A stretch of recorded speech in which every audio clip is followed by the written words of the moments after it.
जय श्री राम प्यारे भक्तों। शिव गीता के 16वें अध्याय की कथा में आप सबका हार्दिक अभिनंदन है।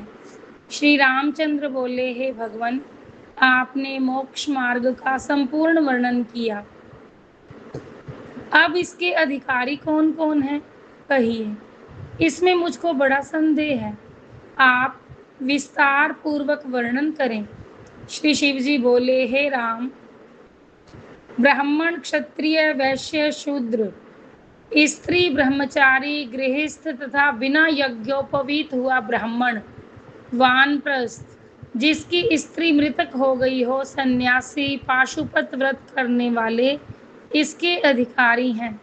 और बहुत कहने से क्या, जिसके अंतःकरण में शिवजी के पूजन की प्रबल भक्ति हो, वही इसमें अधिकारी है। और जिसका चित्त दूसरी ओर लगा हुआ है, वह इसमें अधिकारी नहीं है। मूर्ख, अंधे, बहरे, मूक, स्नान, संध्या आदि विहित कर्मों से रहित, यज्ञों का उपवास करने वाले, भक्तिहीन, विभूति रुद्राक्षधारी, पाशुपत व्रत करने वालों से द्वेष करने वाले चिन्हधारी, इनमें से किसी का भी इस शास्त्र में अधिकार नहीं है। जो मुझसे ब्रह्मा के उपदेश करने वाले गुरु से, पाशुपत के व्रत धारण करने वालों से, विष्णु से द्वेष करता है, उसका करोड़ों जन्मों में भी उद्धार नहीं होता।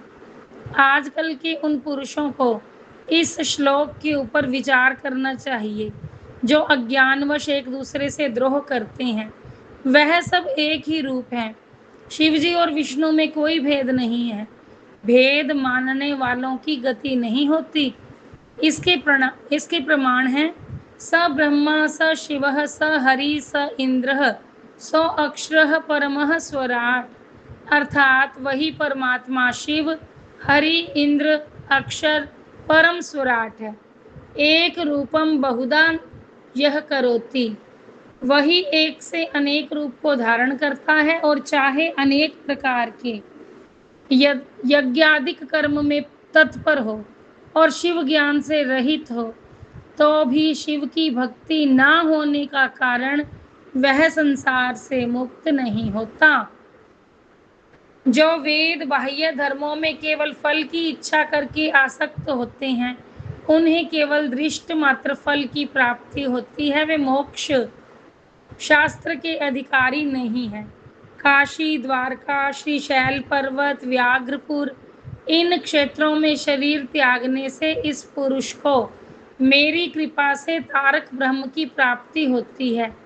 जिसके हाथ, पैर और संपूर्ण इंद्रियां तथा मन वश में हैं, विद्या, तप और कीर्ति विद्यमान है, वही तीर्थ का फल प्राप्त करते हैं। महापापी भी यदि देहांत पूर्व मेरा स्मरण करें तो नमः शिवाय, नमः शिवाय इस पंचाक्षरी विद्या मंत्र का उच्चारण करें तो निस्संदेह उसकी मुक्ति हो जाती है। जो अपनी आत्मा से ही आत्मा को देखते हुए सब संसार को शिव रूप में देखते हैं,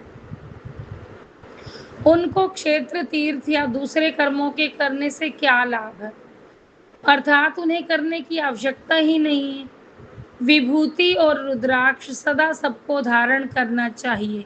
शिव भक्ति करने वाले योगी हो अथवा ना हो, सब रुद्राक्ष धारण करें जिन्हें शिव भक्ति प्राप्त होने की इच्छा हो।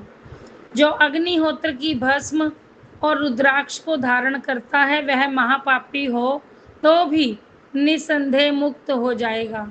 शिव उपासना से कर्म करें अथवा ना करें, जो केवल शिव का नाम ही जपता है, वह सदा मुक्त स्वरूप है।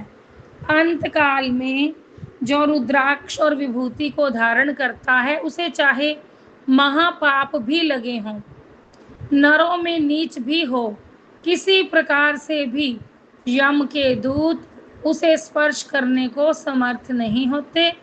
जो कोई बेल वृक्ष के जड़ की मिट्टी शरीर में लगाता है, उसके निकट यमदूत किसी प्रकार से नहीं आ सकते।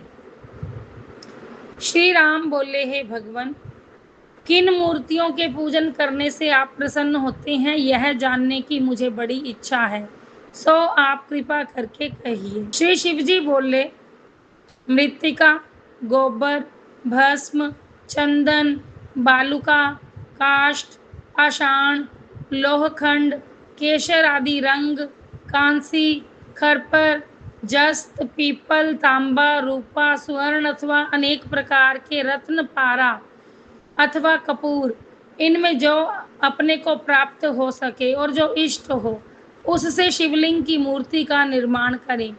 इस प्रकार प्रीति से मेरी उपासना करें तो हजारों गुणा फल प्राप्त होता है।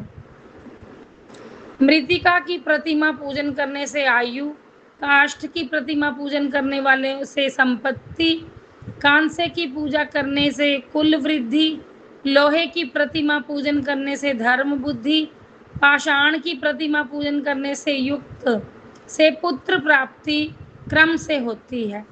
पाषाण की प्रतिमा पूजन करने से पुत्र प्राप्ति क्रम से होती है।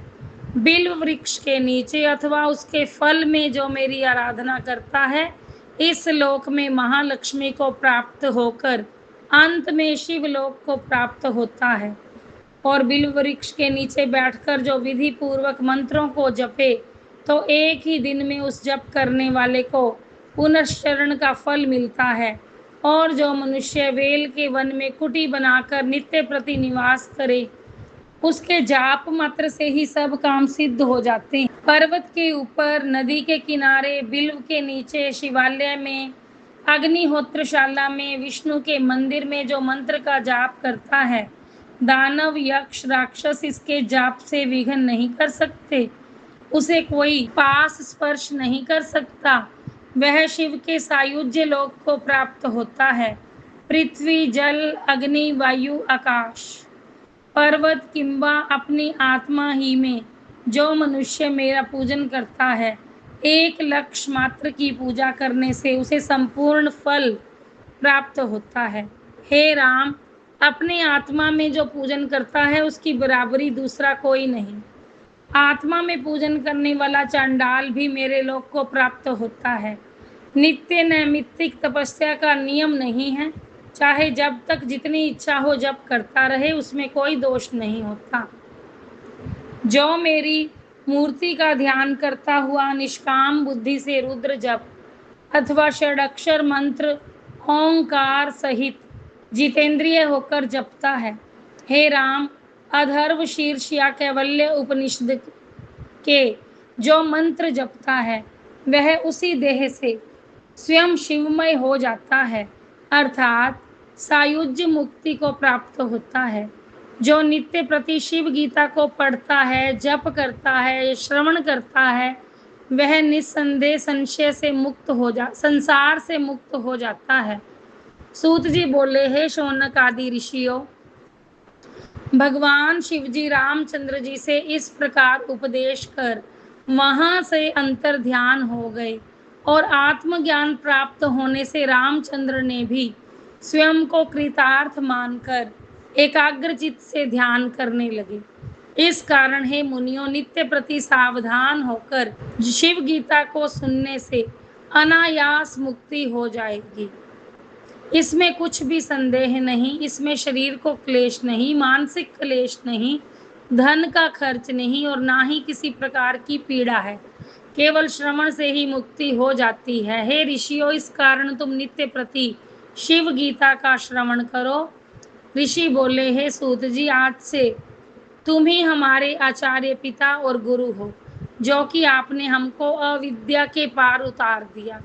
जन्म देने वाले से ब्रह्म ज्ञान देने वाले को गौरव अधिक है।